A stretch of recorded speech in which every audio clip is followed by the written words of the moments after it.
Hello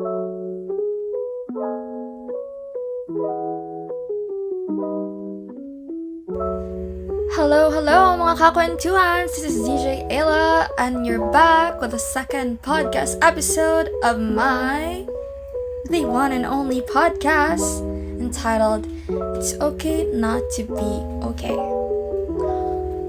I hope that everyone is sane right now. I mean, everything's been hard lately from all the issues that are happening around the world and all the controversies that are happening in our country.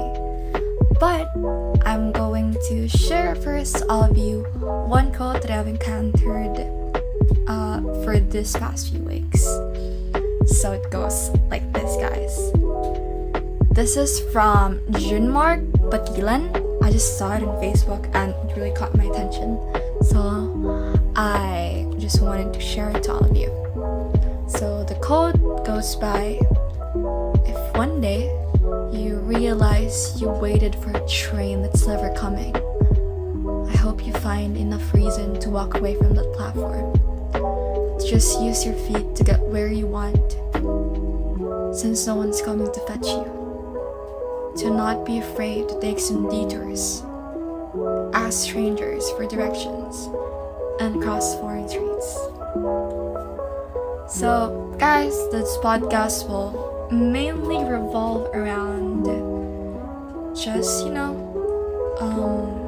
normal chikahan with you. I know that everything's been a little rough this past few weeks, so I just want this podcast to be light and to be, open to everyone who's been experiencing what I've been experiencing this past few months. So, many would disagree on this, but living in a society where individuals have distinct narratives and perspectives on life is already normal to me. Over 1 trillion people and more coming from different walks of life, different goals they want to pursue, different emotions and feelings conveyed with each other, and a whole lot of different purpose in life is a reality that we have lived by throughout the years. But among those people that have been sad are youth like me, who are continuously striving to cope with the status quo, especially with the pandemic, from the transitioning from face-to-face interaction, and now we have remote learning, and ang daming nasa stress kasi pabago-bago yung decision regarding our face-to-face classes, and it's actually so disappointing that we have to study, in the comfort of our homes. I mean, there's nothing wrong about, studying in the comfort of our homes, but considering that we don't have exactly the same situation like other people from rural areas and other people around the Philippines, it's just sad how some youth, how some students are really trying to, transcend from these problems that you're encountering right now. I mean, the pressure to meet and even to exceed how society perceives you to be is one of the most challenging part of being a youth, a juvenile like me. Wow, juvenile. To be challenged to alleviate and change this entire world for the common good, and the expectation that we should never flinch in pain because we are thought to be strong, to transcend beyond our misfortune with patience and humility. But, when will this narrative be taken into understanding that we aren't just like a punching bag, like you just bigyan mo ng problema, okay lang sa amin. Hindi yan ganun, guys.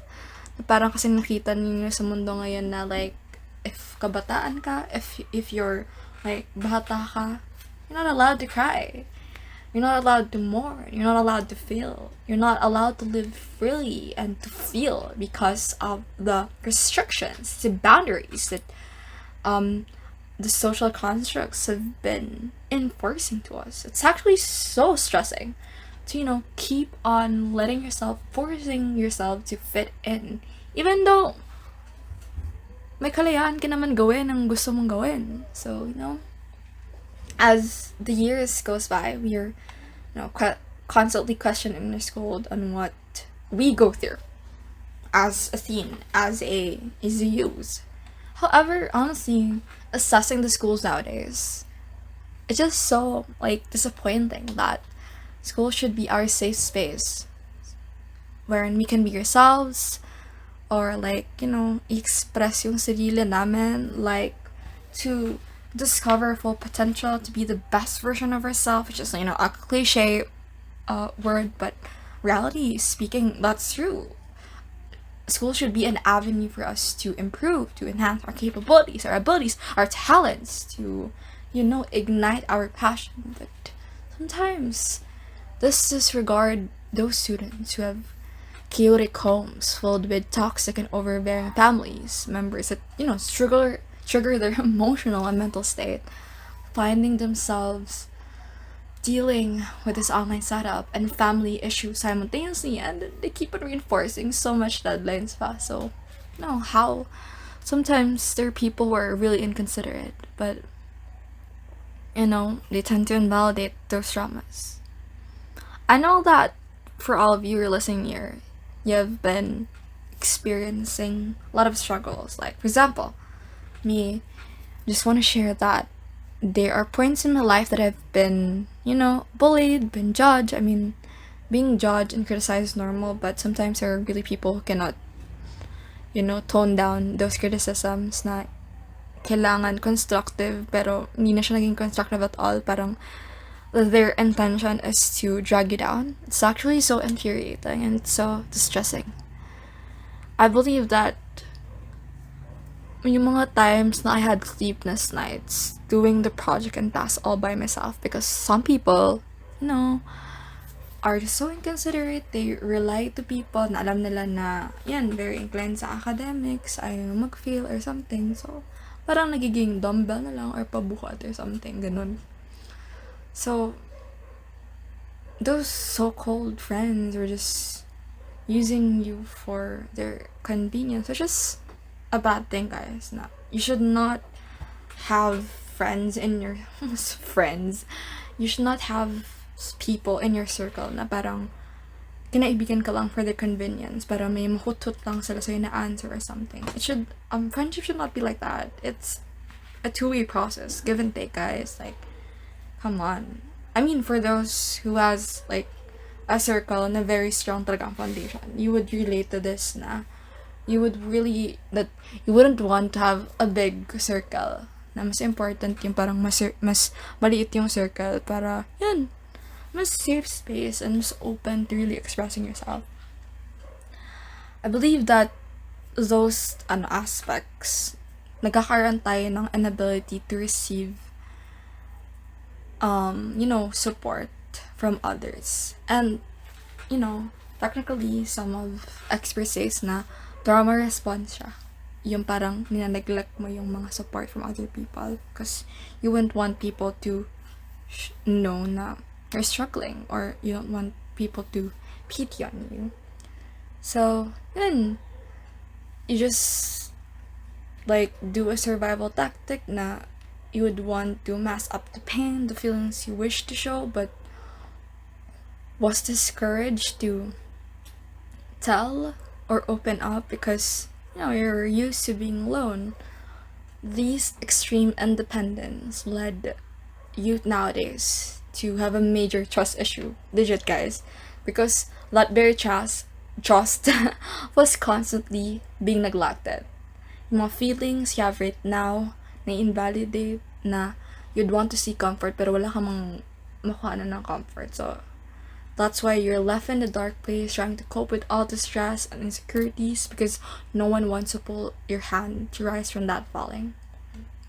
I believe in our adolescent years, one of the biggest issues talaga you're facing are betrayal, abuse, failure. I mean, yung kind of abuse, mental, physical, emotional abuse, ganyan. Especially failure talaga. Especially, grabe, nakailang especially na, guys. Like, yung mga overachievers, grabe yung takot nila for failure kasi, a lot of been on their plate. Grabe yung burden sa kanila na to, to exceed the expectation of people na, oh, valedictorian ka pala dati, so dapat ka na valedictorian ka na ngayon. So, parang, minsan nga wala ng rest.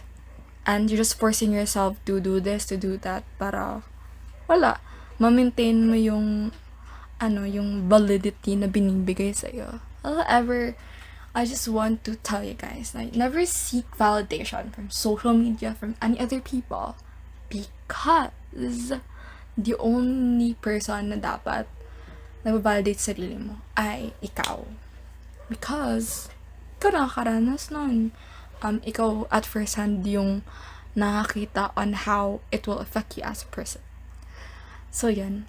I believe that we have to face our fears and uncertainties, because when we do that, it's a lot easier to rise from that falling.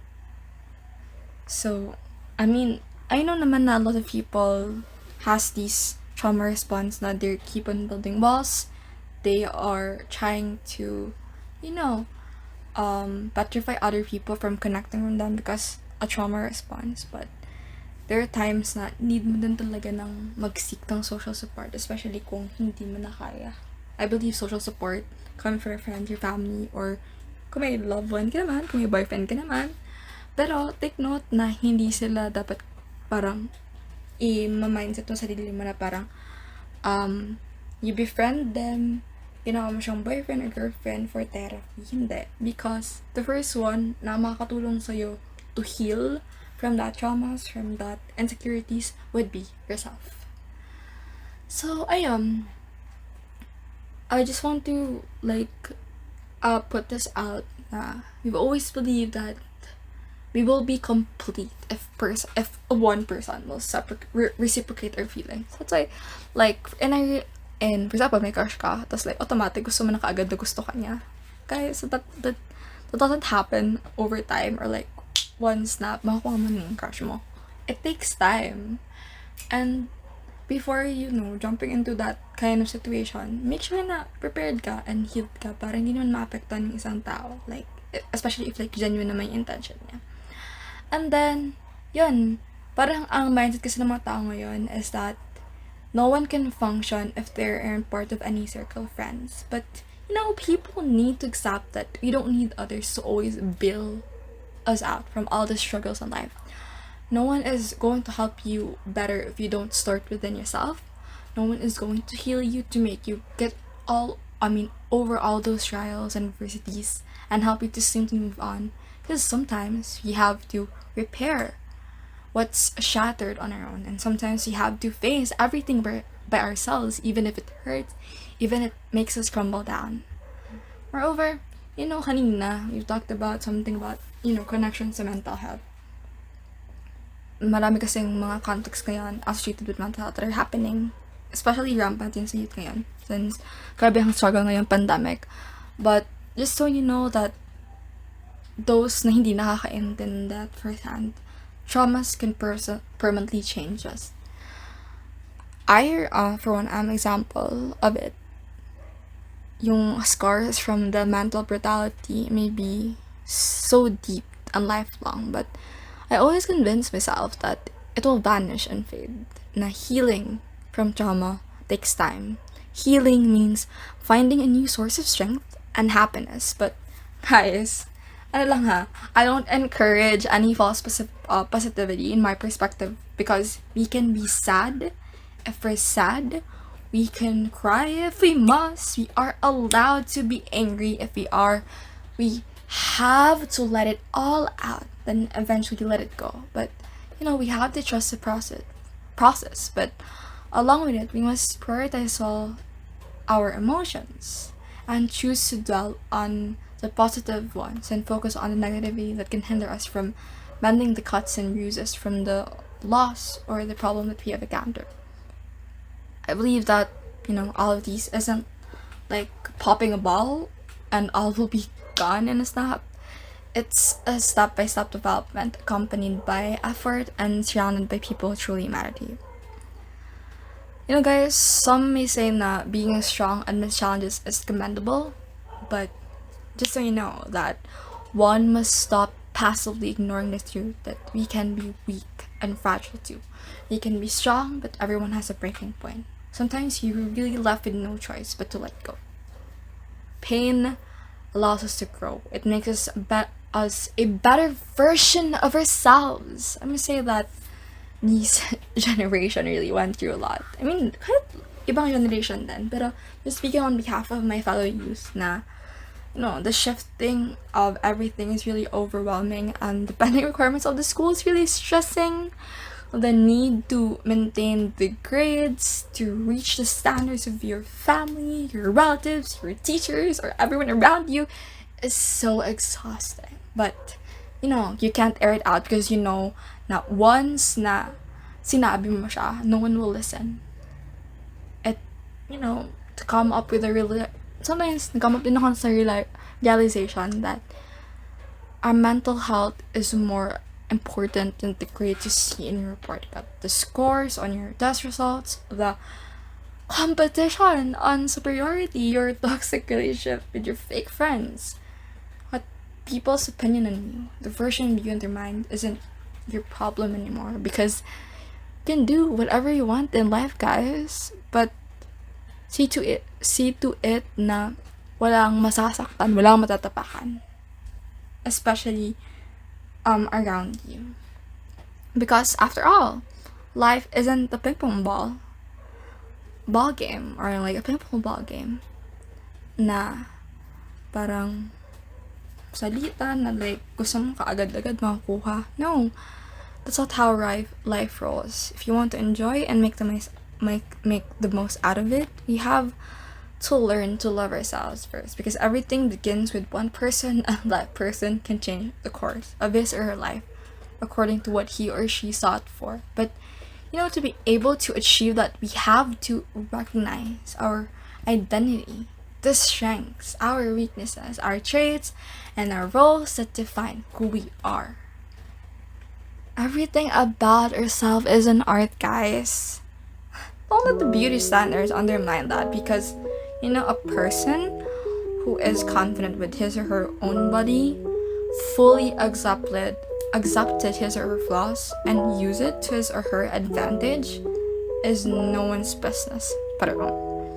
Just remember that our emotions and feelings are valid. Not a single soul can tell you otherwise. So yan, that's it for my grabe. That's it for my second episode today. I hope na even with the limited time, nabigyan ko naman kayo ng parang deeper grasp of issues na nangyari ngayon sa youth. And I hope that you all remember na you are loved, you are beautiful, and you're valued. See you on the next episode, mga kakantuans. This is DJ Ayla signing off. Peace, yo!